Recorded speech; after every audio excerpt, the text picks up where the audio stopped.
Então, eu acho que não precisa de emenda constitucional, eu insisto. Eu acho que sua atuação é simples. Quero dizer que dentro do direito administrativo tem que se criar estrutura, sim, claro que tem que se criar. É lógico que só existe o ingresso se houver cargo.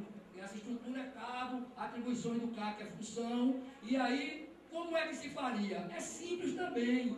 Quantos agentes de segurança eu tenho? 1000. Pronto. Os 1000 agentes serão policiais ferroviários federais. Então, para que 5 mil? 1000 vem. Transforma, 1000 vem, aproveita, como disse o doutor. 1000 vem. O resto faz concurso. Qual é o problema? Porque se diz não tem concurso? Tem, porque só entrava na rede concursado. Eis que o óbvio está superado. O óbvio do inciso 2 do artigo 37 da Constituição Federal está superado. O meu entendimento, né, que consta da ação civil pública, é de que não há nenhuma necessidade. Porque o argumento basicamente é esse, quer dizer, em 1988, quando a Constituição foi promulgada, estava e está ainda vigente a Lei de Garantia do Juro da época do Império e os regulamentos que definiam uma atividade de policiamento ostensivo ferroviário federal, que era exercida por servidores públicos. Se naquele momento anterior à Constituição, esses servidores foram contratados pela CLT, com a nova Constituição isso não tem importância nenhuma. A partir da Constituição, só servidores estatutários podem exercer atividade policial. Então, com a Constituição, converteu todo mundo em estatutário. Então, é algo muito simples. Assim, se forem aceitas as premissas que eu coloquei aqui, a existência da lei e tudo mais e tal. Então, não há muito o que discutir nisso, né? E assim, ainda não apareceu ninguém que tenha rebatido os argumentos do Ministério Público Federal. Inclusive, isso é importante nessa luta com o Poder Executivo, que o próprio Poder Executivo, na pessoa do Advogado-Geral da União, formalmente, perante o Supremo Tribunal Federal, na ADIM, agasalhou esse argumento, essa construção, essa demonstração do que ocorreu historicamente. Então, concurso, não tem necessidade nenhuma de concurso. A ADIM toca nesse ponto. Eu já encaminhei ao Procurador-Geral da República cópia dessa minha manifestação. A outra coisa é a relação com o Poder Executivo, né? Há um problema nessa lei, realmente, que fez o reconhecimento, porque foi incluída no âmbito do Parlamento, ainda que todos que estão aqui saibam que isso foi fruto também de um acordo com o governo federal, tanto que a própria presidente promulgou. Mas existe uma jurisprudência pacífica do Supremo que, mesmo se o presidente concordar, isso não afasta a ilicitude de situações como essa que já ocorreu em muitas outras leis. A saída para essa lei era entender o seguinte: bom, mas esse ato aqui é apenas um ato declaratório de um fenômeno constitucional que ocorreu em 1988. Que fenômeno constitucional foi esse? O fato de que naquele momento existia a lei que está vigente até agora, mais os regulamentos que foram recepcionados. E que essa lei, na realidade, nada mais faz, ela não inova, e eu entendo que ela não inova. Não é essa lei que está reconhecendo os policiais ferroviários federais. O reconhecimento ocorreu em 1988, com a Constituição. Então é apenas uma lei declaratória, que não criou nada, não inovou nada no mundo jurídico. Daí que, se eu considero procedente o entendimento que eu coloquei nesta ação, a lei apenas é uma declaração de um fato que já ocorreu e que, independentemente da lei, já deveria ter sido acatado pelo Poder Executivo. Então aí eu acho que é um caminho. O impressionante é que, assim, eu vejo que a Polícia Ferroviária Federal está muito próxima de ter esse reconhecimento, mas continua um caminho muito difícil. Quer dizer, falta muito pouco, né? E assim, o fato é que eu posso até estar errado, mas O Poder Executivo tem aqui, nesse entendimento, a solução para o seu problema.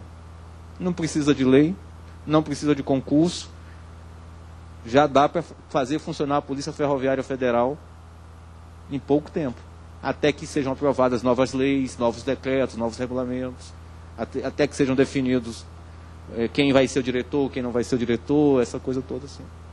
E também ao nosso procurador Marco, se a comissão pudesse, eu não sei de que forma, agendar uma reunião, não precisa ser audiência pública, mas uma reunião com a presença do Dr. Marcos, com a presença do ministro da Justiça, para dizer, olha, o óbvio está aqui. Tem problema na parte política, tem problema na parte jurídica. O Ministério Público Federal está aqui, está propondo um termo de ajuste de conduta. O senhor propõe, doutor Marco, um termo de ajuste de conduta? Um acordo judicial? Policial Ferroviário Federal, presidente do Sindicato dos Policiais Ferroviários de Minas Gerais e operador da segurança ferroviária, cabe o nosso dever de respeitar a Constituição cidadã do nosso país, acima das nossas conveniências e opiniões pessoais, inclusive opiniões institucionais, porque a Constituição é a carta magna do país, é ela quem define, ela quem dá o tom para tudo. Nós não temos o direito de selecionar da Constituição porque é o que nos interessa. Isso é um crime contra a cidadania brasileira. Eu achei excelente a sua fala. Eu quero, em primeiro lugar, citar esse mérito, né? A Polícia Ferroviária Federal está na Constituição Cidadã do Brasil. E não é possível fazer de conta que a gente não vê isso. Nem por interesses de desonerar a União, etc. Não há interesse que nos permissione a desconhecer o que os deputados constituintes, votados pela nação brasileira, definiram. Isso, em primeiro lugar, falando de mérito democrático. Né? Em segundo lugar, eu queria falar do mérito de ordem técnica, que me cabe como secretário nacional de Segurança Pública e quero concordar fortemente com o nosso deputado. As ferrovias no nosso país estão abandonadas do ponto de vista de um sistema coerente, de um sistema, eu diria, abraçado, que tenha guarida na União Federal. Elas estão abandonadas do ponto de vista da segurança pública. Os impedimentos de áreas técnicas governamentais se a gente onerasse o governo de qualquer forma nesse momento. E aí nós corríamos o risco de cair de novo no limbo dessa proposta do grupo de trabalho, que, como eu disse, é coisa para daqui a 15 anos. Né? Ninguém ia dizer que não. Ninguém iria desautorizar a Constituição brasileira. Mas a gente ia jogar para o futuro.